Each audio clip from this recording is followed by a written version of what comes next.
We are here at Kings Island for the debut of Phantom Theater. Here I've got one of the ushers that works in the ride, and we're going to ask him a few questions. So what do you think of the new ride? It's great. So they're bringing us back after many years of it being away, and what do you think of the new improvements from the past ride till now?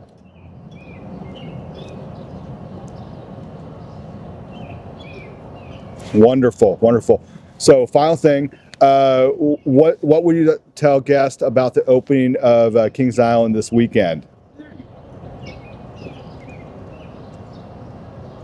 Great. Well, thank you. Thank you for that, and we're coming to you from Kings Island.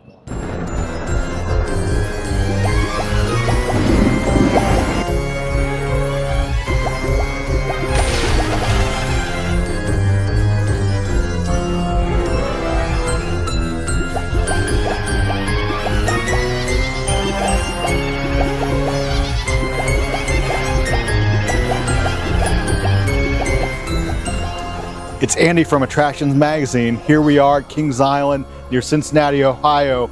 We're at the grand opening of, or maybe grand reopening perhaps is a better term, of the Phantom Theater opening nightmare. So we're here with Ken Parks. That's me. That's right. P-A-R-K-S. That's correct. Right. What a great name for a coaster guy, a park designer. Tell us what you do, Ken. Yeah, so I am the Vice President of Corporate Planning and Design, and I have a focus on creative development. So I get to work with an amazing team of creatives and designers, and even our outside companies that we work with as well, and I get to lead that group. Perfect. So in this world, it seems like movies, for example, or TV shows, they're always trying to reboot something and say, well, it's old, let's bring it back again. Here we are with a ride. So what goes behind bringing back a beloved ride that's been away for a while? Yeah. And what goes into bringing a ride like that back? Well, this has an interesting story because in our office we had the original model that R&R, Rick Bastrup, and his partner, also named Rick, created, and it was sitting in our office. And a gentleman by the name of Paul Bonifield, who was with our team at the time, had this, loved this model. Introduced me to it. I loved it, fell instantly in love with it, and was like, why aren't we doing something with this? So it's our own IP. We should bring this back. So Paul had the idea of the flashlights. We knew that the audience would be so used to the idea of this being an interactive attraction. It's been a blasters kind of ride for a long time, 20 plus years, right? Probably longer than it was actually the original Phantom ride-through. Right. And so it was Paul who had the idea of the flashlights and the ghost notes. And so from there, what we do is we create a treatment and we create a guest narrative experience. And so we start design always with story. And then from there, we reached out to Rick Bastrup. We were also in the middle of our 50th anniversary here at Kings Island. So we were also involved in bringing the show back, or creating the show and bringing it as a part of the 50th. So there was just this momentum that, but we've been working on this probably about a little over 3 years. Wow. And once we were able to sell the concept to our leadership, then we reached out to Rick Bastrup. We also reached out to Sally Dark Rides, and then we just continued to work on it and work on the design together, and right up until moments before us talking, right, I was giving audio notes and lighting notes. So you're working again with the folks from Sally. They brought a next generation. This case, not a blaster, but a flashlight. It's a flashlight. Yeah. So tell us about that process. Well, you'll always hope when you dream these things up that you can actually do them. And so Sally, they've been great partners. And as we presented our thoughts to them and our treatment to them, they had a system that they had not been used in the North America, but it was they had used it once in Spain. It's still there as a part of an attraction in Spain, and so it's very different. It's I think the fear that most of the fans had, I would too, is that it was going to be all video screens, because that's what we get most these days on a lot of attractions. We knew if we were going to do it, we had to bring back the animatronics. So there were over 30 animatronic figures in the attraction. And they look great, I tell you what. Oh, did you go on it? I did. I rode it. It's great. Okay, great. Yes. Yeah, and so you know that then the ghost notes are these.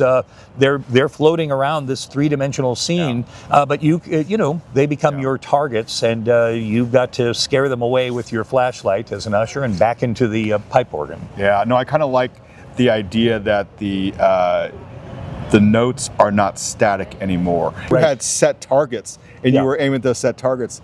Here, they're all over the place, and there are targets all over. Target-rich environment, as they say, huh? Yeah, and the notes have different point values, and so you can get. We even designed the notes so that there are some that only appear once in a while, and they're pretty special. And so, it adds to a lot of fun. So this ride, you have the option of playing the game and getting really focused on the game, or just riding it as a dark ride attraction and enjoying the story that's being told. So that's the piece of it that I really love, is that the notes, then the game doesn't get in the way of the attraction and the story. Yeah, that's great. Yeah. Well, thanks, Ken, for talking with us. This has been great, and love the ride. Oh, great. Check out the new Phantom Theater opening Nightmare at Kings Island near Cincinnati, Ohio.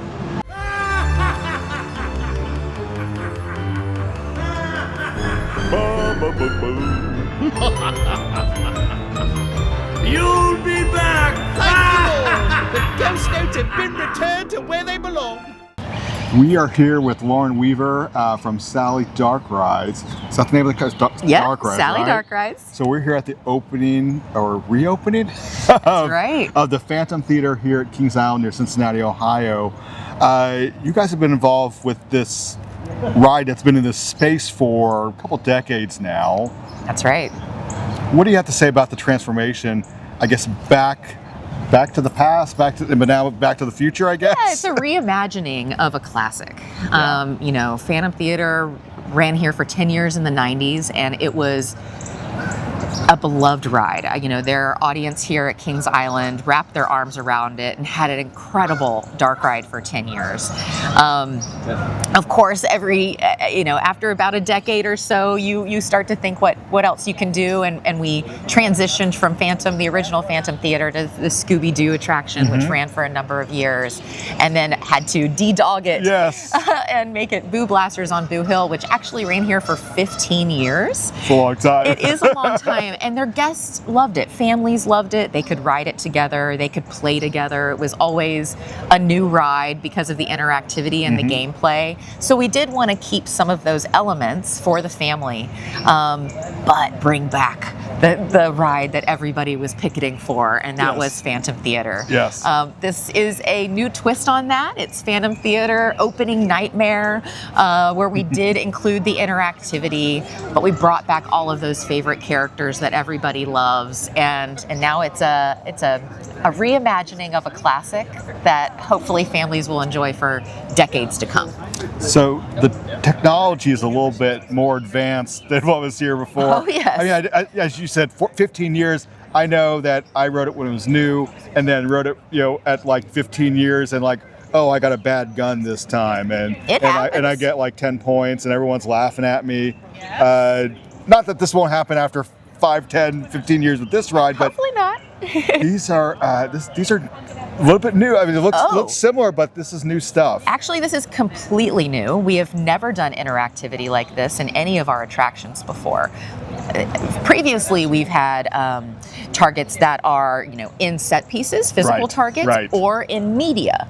And that's neither the case here. We're actually projecting targets, which was something that we had to do R&D with and our partners at Alterface to kind of figure out how this gameplay was going to work. And then it took some tweaking once we got in this space to really define where those ghost notes would fly in the scene and how it wouldn't disrupt some of our characters or or make sure it's not flying over Madame Bovine's face, Right.